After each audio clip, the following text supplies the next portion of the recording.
त्वा वायवस्ता देवो वस्ता विदप्रारपायातो श्रेष्ठतमा या कर्मणे आप्यायद्वमग्निया इन्द्राय वागं प्रजावतीरनमीवा आयकमा समीनाग्निन्दो वस्यता घृतिर्बोधायता तिथिम् आस्मिन् हवियाजोतना सुसौमित्थाय शोचिसे घृतं तीव्रं जोतना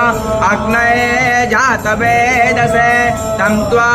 समितवेरङ्गिरो घृतिर्नो वर्धयामसि बृहर्षोचाय विष्ट्या अग्निर्ज्योतिषं त्वा वायुमते प्राणो भवति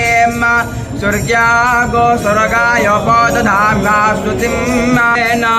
मधुमते मधुमता सृजामि सग्गो सोमेन प्रवर्धमूलम् हरि बोला हरि हरि बोला हरि हरि बोला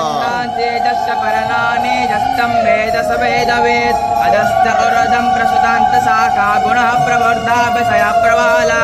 अदस्त मूलानि नुसन्ततानि कर्मानुबन्धेन मनुष्यलोके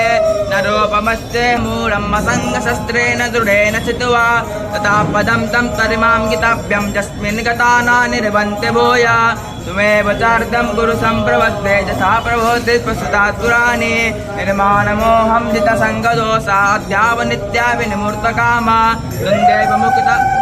दुःखसङ्गे गच्छन्ति मूढा पदमभयं तत् न तद्भाषते सूचनसङ्को न पावका यत् गत्वा नो निर्वन्ति